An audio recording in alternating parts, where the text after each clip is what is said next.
She was 76, small, black, and walked into court without a sound, just another old lady in handcuffs, or so they thought. What they didn't realize was that she wasn't the one on trial. They were. And by the time they figured out who she truly was, it was already too late. Dear viewer, what you're about to witness isn't just a story. It's a profound testament to the quiet strength and relentless pursuit of justice in places often overlooked. If this is your first time here, please share where you're watching from in the comments below. And if stories like this move you, challenge your perspective, or make you reflect, consider subscribing and hitting the bell icon. We share voices that deserve to be heard daily. Thank you for being here. Now let's dive into the story. The instant Eunice de Lacqua entered the courtroom, the atmosphere shifted. It wasn't loud or theatrical. It was the kind of subtle change you feel when a room collectively holds its breath, the hush after an unexpected blow. She was 76, black with a small frame.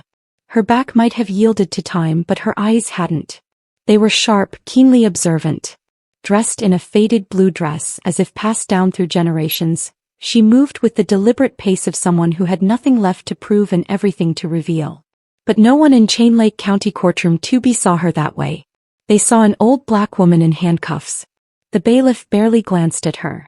The court clerk didn't look up. And Officer Jarrett, tall, pale, and smug, leaned against the witness bench, whispering to his partner, "She looks like someone's grandmother lost on the way to bingo." They chuckled, oblivious that history has a way of watching men like them. Eunice remained silent. She hadn't uttered a word since her arrest, and that silence unsettled them more than any outburst. Judge Milford Tate, in his 14th year on the bench, barely peered over his glasses. He sifted through her case file with the detached rhythm of a man who'd signed too many warrants and recalled too few faces. He squinted. "Miss Della Crix, is that right?" She didn't flinch, didn't correct him. Tate raised an eyebrow. "You're not taking the court-appointed attorney?" Eunice slowly, deliberately lifted her chin. "No, Your Honor," she said, her voice calm as morning rain. "I'll represent myself." A snort broke the silence. Laughter, murmurs. A few eyes rolled in the gallery, mostly white, mostly locals. One woman whispered to her friend, "She's senile. Probably thinks this is church." Behind them, journalist Marcus Bell, one of the few black faces in the room, straightened up. He'd come from Detroit to cover corruption cases in rural courts. He wasn't expecting fireworks, but something about Eunice's stillness, her composure, drew him in. She wasn't afraid. She wasn't confused. She was waiting. The charges against her were clear on paper. Obstruction of a peace officer, failure to disperse, disorderly conduct. Marcus had seen a dozen cases like it. A routine sweep, an officer offended by quiet resistance. Then the prosecution played the body cam footage. It began with Officer Jarrett approaching Eunice on the sidewalk outside Chain Lake's public bus terminal. The camera bobbed as he walked toward her. She stood still, tote bag in hand, alone, no sound. He gestured at her, said something. She didn't move. The footage cut, then returned with sound. "Put your hands behind your back." Jarrett's voice barked through the courtroom speakers. Still she didn't react. She turned her head slightly as if she'd heard a bird, not a badge. The video stopped. Lacey Burrell, the county prosecutor, folded her arms confidently. "As you can see," she said, "the defendant was non-compliant. Officers were forced to act swiftly for public safety." That's when Eunice finally spoke. "Your Honor," she said, not turning toward the judge, "may I ask a question?" Tate looked annoyed. "This is not the time." Why was the audio missing from the first part of the video? A beat of silence. Burrell blinked. "Technical glitch," she replied quickly. "Common with body cams." Eunice nodded. "Then I respectfully request the original file with its metadata and full audio stream." Her tone didn't rise. It didn't need to. Burrell hesitated. Marcus Bell's pen stopped moving. No one expected this. The old woman in handcuffs had just asked for something most defendants in Chain Lake didn't even know existed. Not a plea deal, not mercy. Evidence. Real evidence. Judge Tate shifted in his seat. "We'll address that during evidentiary review," he said stiffly. But the damage was done. The air in the room changed again, this time colder. Officer Jarrett glanced toward the screen, then toward Eunice, then back at the judge. For the first time since she'd entered, no one laughed. Marcus scribbled something in his notebook. Stillness is a weapon if you know when to move. Eunice moved only once more that morning, to place her hands gently on the defense table, palms flat as if steadying the room. No protest, no self-righteousness, only presence. And slowly, one by one, people in that courtroom realized she wasn't there to defend herself. She was there to make them reveal who they really were. And they were already doing it. All she had to do was wait. The courtroom resumed its slow, mechanical rhythm. Papers shuffled, laptops clicked, and Judge Tate tapped his gavel once more as if to remind the room who was in charge. But something had fundamentally shifted since Eunice Delacroix spoke. It wasn't loud or obvious, but it was there. A change in posture, in breath, in the way the jury now glanced at her, as if unsure who they were truly looking at. She had done so little, yet everything felt heavier. Lacey Burrell returned to her argument, her voice clipped and polished. The defendant's refusal to comply created a disruption that required police response. Chain Lake PD acted in accordance with protocol, and the evidence will reflect that. She gestured again to the paused footage still hanging silently on the screen. No one looked at it the same way now. Eunice didn't interrupt. She simply turned her head slightly and looked not at Burrell, not at the jury, but at Officer Chavez, the youngest officer in the room. Maybe late 20s. His badge still a little too shiny, his uniform too neatly pressed. He met her gaze for a split second before looking away because he remembered. He had been there that morning. He hadn't been the one giving orders, but he had watched as Officer Jarrett stepped forward, as hands were grabbed, as cuffs snapped around delicate wrists without warning. Eunice hadn't fought. She hadn't shouted. She had only asked one question calmly, steadily, and the answer had been silence. Now she watched him again, not with accusation but with expectation. Silence, Eunice had learned long ago, isn't always a lack of sound. It's an invitation, an opening. And if you hold it long enough, the truth often walks in uninvited. Years earlier, decades really, she had learned this in Montgomery, Alabama. 17, fresh out of high school, waiting at a bus stop with a scholarship acceptance letter tucked into her coat pocket. A white officer had pulled up in a patrol car, gotten out, and shouted at her for loitering. She hadn't moved because she hadn't understood. He hadn't asked a question. He'd issued a warning disguised as confusion. "You deaf girl, or just ignoring me?" She had opened her mouth to explain, then stopped, not out of fear but clarity. What she said didn't matter. His mind had been made up long before she arrived. That day she had learned how quickly assumptions move. Faster than reason, faster than evidence, faster than truth. And so she stood still. That silence had cost her a night in holding, a bruised shoulder, and a mother who would cry herself hoarse arguing at the police station door. But it had also given her something that would stay with her for the next 6 decades.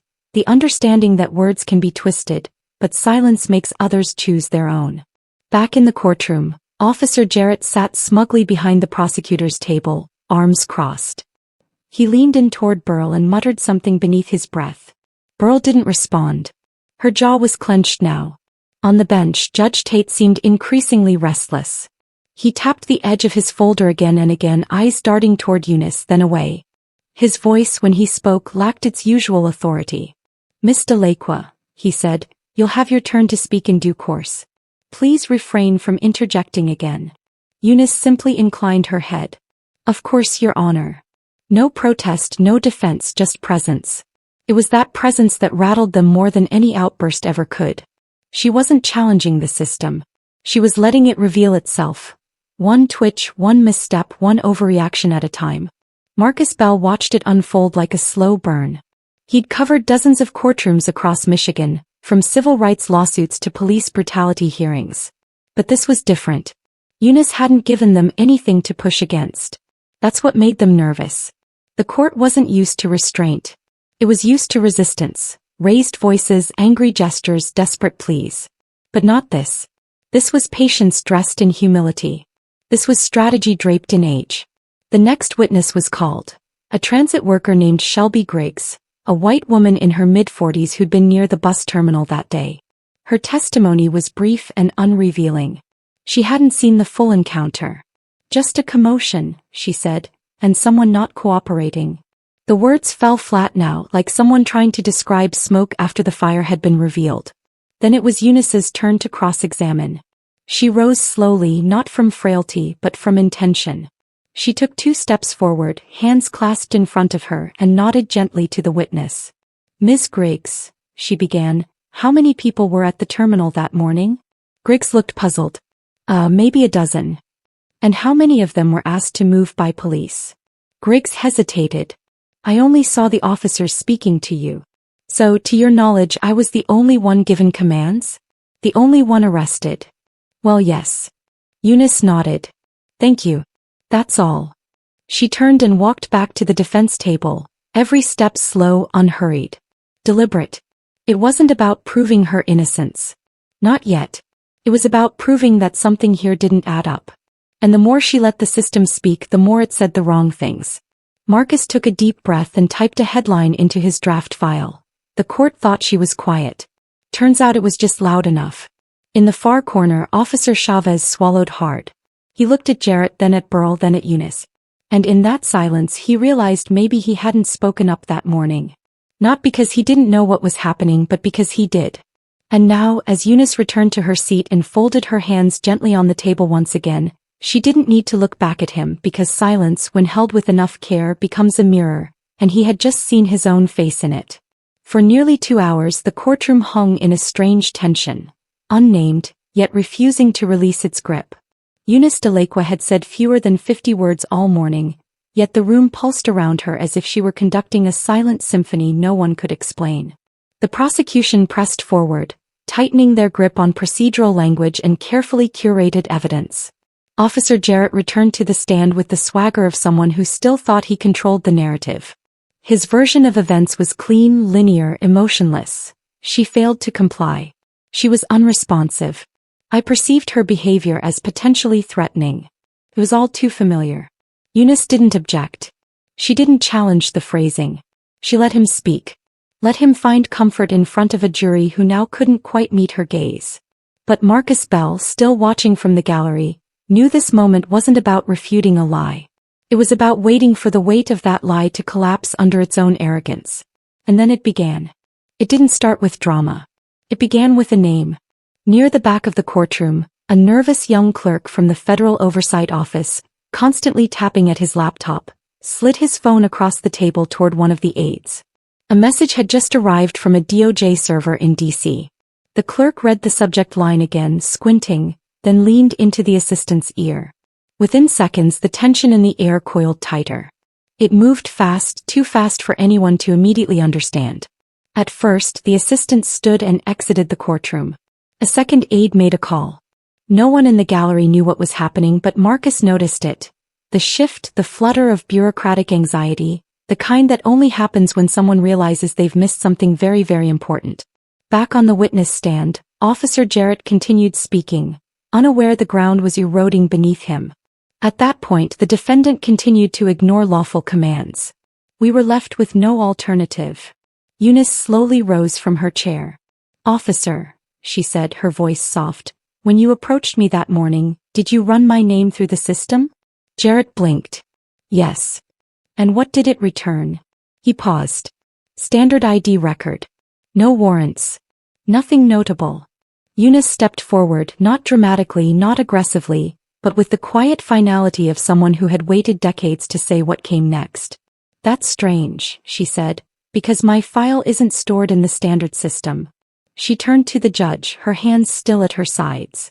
"May I submit a request, Your Honor, for the court to issue a direct identification confirmation with the DOJ Office of Personnel Security?" Judge Tate frowned. "This is a local matter. That's beyond the scope of, unless," Eunice said gently, "the defendant is not who you believe she is." That's when the door at the back of the courtroom opened. 2 men entered, both in dark suits, badges clipped to their belts. One of them stepped forward immediately, carrying a sealed folder. He handed it to the clerk, then looked directly at Judge Tate.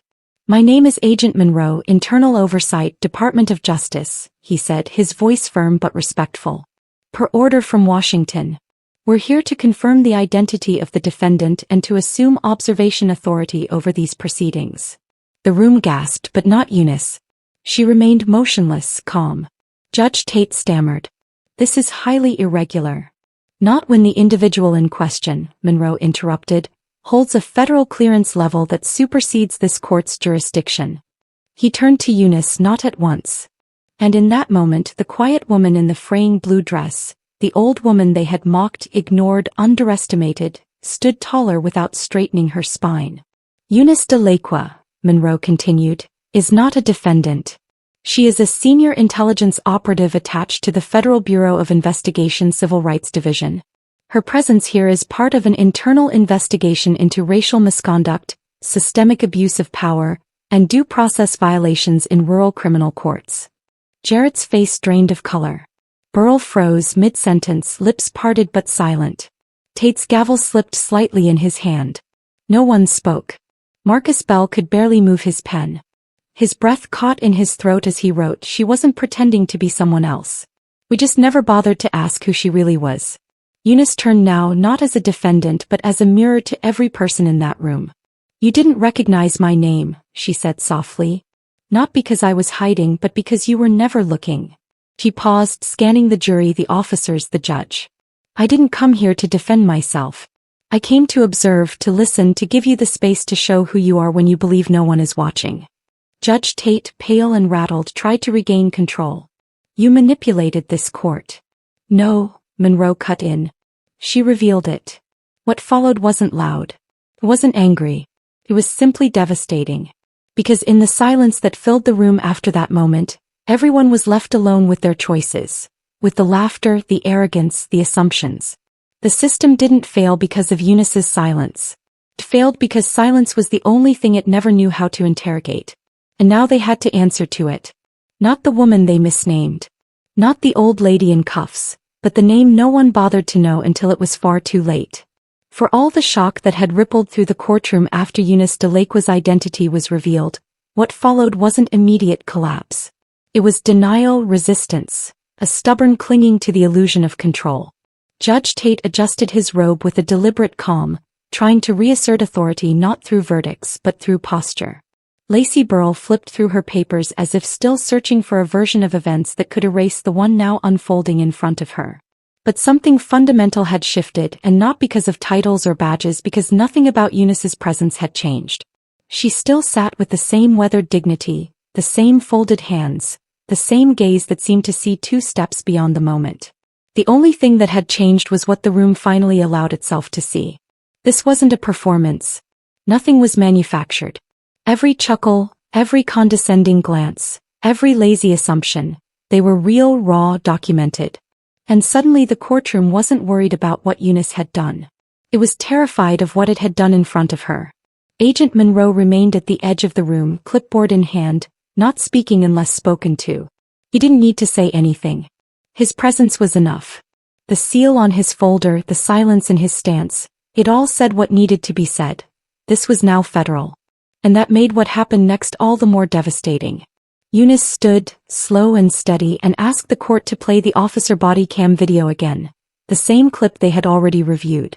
Judge Tate, trying to recover a semblance of control, allowed it, perhaps thinking it would only confirm the facts already submitted into evidence. But when the video played this time, it did not begin with a muted command or a digital glitch. It began with full sound, clear, untouched. Jarrett's voice could be heard, aggressive and unprovoked. "I said, move along, ma'am. You don't get to just loiter wherever you want." Eunice didn't respond. The footage showed her standing, still, arms at her side. No ID, no answer. "You're asking for it," Jarrett muttered. He approached quickly, too quickly. And then there it was. The sound of cuffs being drawn before a single word of resistance. The slam of metal against skin. The gritted voice of a man who wasn't restraining a threat, but asserting dominance. The courtroom was still as the footage ended. Eunice looked at Burrell, whose face had gone pale. "You submitted an edited video as your strongest piece of evidence," she said, not accusing, simply stating. "You removed the sound. You controlled the narrative." Burrell opened her mouth, but no words came. "You didn't tamper with the video because you thought it would help your case," Eunice continued. "You tampered with it because you knew what it sounded like and you hoped no one would care enough to ask why it was silent." Judge Tate cleared his throat but didn't speak. Eunice turned back toward the jury. "Nothing I experienced in this courtroom was staged. No script told Officer Jarrett to call me Bingo Lady. No memo instructed the prosecutor to smirk when I chose to speak for myself. No director told the judge to forget my name. You did that on your own because you believed no one important was watching. It wasn't said with fury. It was said with something far heavier, disappointment. This isn't theater, she said. But you performed anyway. Her voice remained low, but there was an edge now, a razor buried in velvet. When I stood silent, you called me uncooperative. When I asked for evidence, you called me difficult. And when I quoted the law you swore to uphold, you questioned my sanity. At the prosecution table, Burrell stood abruptly. Objection. This is not an appropriate line of, overruled. Judge Tate muttered. His voice cracked at the end. The jury sat frozen. One man gripped his seat like it might hold him together. A woman to his left blinked hard and fast, like tears were building and she wasn't ready to let them fall. What they had just seen, what they had heard, it couldn't be unheard. They had watched a woman be arrested for standing still, and now they were being forced to admit they'd believed the edited version first. Eunice walked back to her seat, but she didn't sit. She turned to face the gallery. You laughed, she said, eyes scanning the rows of spectators. Not all of you, but some. You laughed when you thought this would be easy. When you thought this was about an old woman who didn't know better. He paused a breath. I knew exactly what this courtroom would do because I've spent a lifetime watching what happens when a black woman speaks, calmly stands tall, and refuses to apologize for existing. And then she turned to face Judge Tate. You told me this wasn't a lecture hall, but you ran it like a stage. You thought I was putting on a show. You never imagined I was watching yours. Silence. Even Agent Monroe, composed and professional, lowered his clipboard. Marcus Bell, still seated in the gallery, scribbled one line into his notebook, all caps. Everything they did was real. That's why it hurts. Eunice sat down slowly. No flourish, no grandstanding. But no one in that room would ever again be able to call her, the defendant, without shame catching in their throat. Because the trial hadn't been about proving a crime. It had been about proving a pattern. And all she had to do was let them be exactly who they were. No edits, no staging, just truth. And the silence that finally made them hear it. The gavel never came down again. After Eunice Delacroix sat back in her chair, a stillness consumed the courtroom, not the kind that demanded order, but the kind that marked surrender. No one stood. No one moved. Judge Tate looked down at his bench like a man seeing it for the first time and realizing it was never his throne. Lacey Burrell had gone motionless at the prosecution table, her jaw clenched, not from defiance but from recognition. She had lost something more than a case. She had lost the privilege of not knowing. Agent Monroe stepped forward without flourish, placing a folder on the clerk's desk with the calm precision of a man who didn't need to prove he belonged. He read the final lines from a federal statement.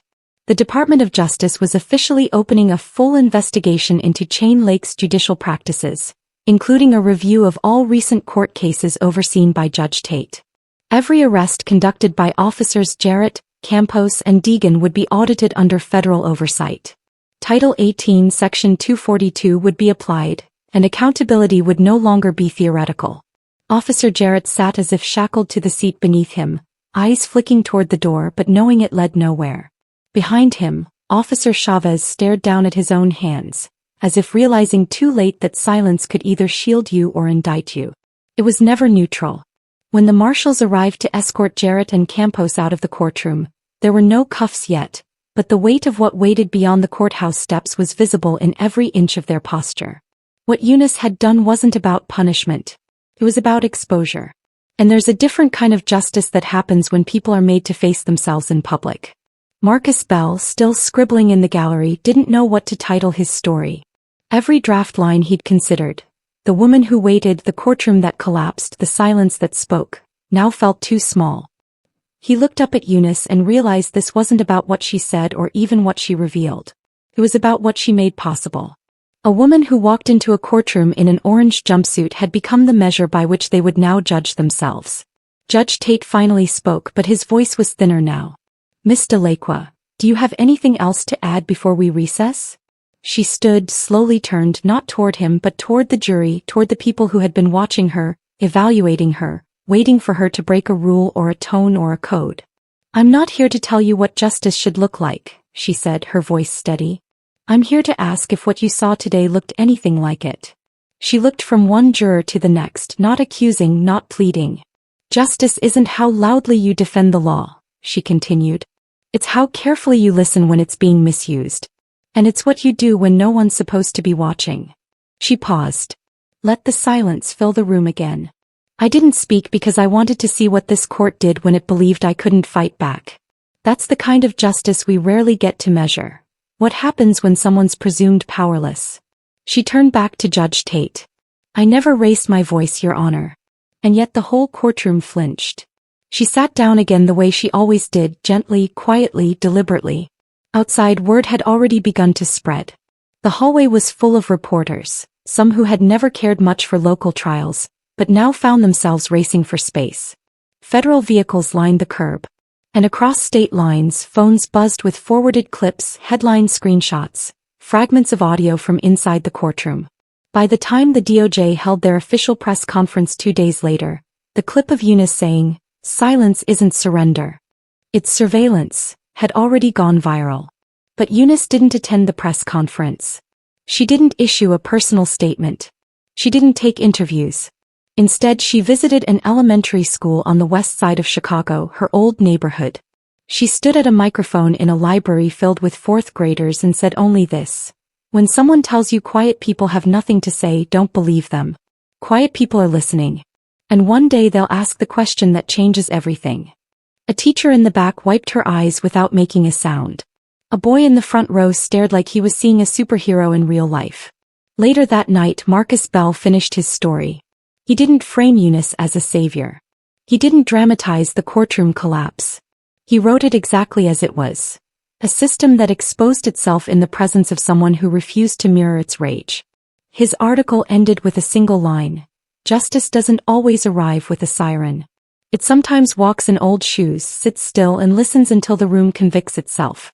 Eunice Delacroix returned to her home later that week. Small, quiet, nothing extraordinary from the outside. But people in her neighborhood stopped her differently now. Not with fanfare, not with awe, but with something simpler. Reverence. Not because she had toppled a courthouse, but because she had done it without raising her voice. One evening, a teenage girl from the block knocked on her door with a school assignment in her hand. "Miss Delacroix?" she asked shyly. "Is it true they thought you were just a regular old lady?" Eunice smiled, not proud but knowing. "No, sweetheart," she said. "They thought I was invisible. That's not the same thing." The girl didn't understand fully, but she nodded anyway. And Eunice let the moment be because she knew now what mattered. She hadn't dismantled a courtroom with evidence or rhetoric. She had simply refused to play a part in its theater. She had let it play itself and watched. Justice, she realized, was never meant to be loud. It was meant to be seen when it thought no one was looking. And now, finally, someone was. Eunice Delacroix walked into a courtroom in cuffs, draped in assumptions, underestimated by nearly everyone who saw her. To them, she was merely another elderly black woman, silent, solitary, fragile. But beneath her quiet demeanor was a mind that had spent decades observing systems built to ignore people like her. She didn't shout. She didn't plead. She waited.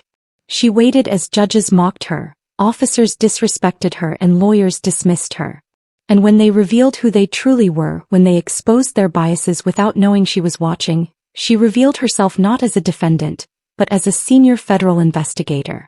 What followed wasn't just justice. It was revelation. A corrupted courtroom dismantled itself, not through outrage but through the power of silence used with purpose. Eunice proved that dignity doesn't have to roar and truth doesn't always need a microphone. She shifted the balance of power not by demanding it, but by being unshakable in the face of injustice. She didn't fight the system with noise. She let the system indict itself. And when it did, the entire nation was forced to listen. This wasn't merely a story about a woman being wronged. It was a story about a country that too often assumes silence means weakness. But Eunice reminded us, silence can be strategy. Patience can be protest. And stillness, when held with wisdom, can become one of the most powerful weapons we have. The lesson here is profound. In a world that demands we constantly speak to prove our worth, sometimes the most radical act is to wait, to observe, to choose the moment that matters. Eunice's story teaches us to listen more carefully, to watch more intentionally, and to never underestimate someone simply because they choose not to shout. So, if this story stirred something in you, if it made you reflect, rethink, or even just feel, then help us continue to tell the stories that matter. Stories that don't just entertain but expose. Stories that remind us of the quiet heroes walking among us every day. Subscribe to this channel. Share this video. Because justice doesn't always wear a badge, but it always deserves to be heard.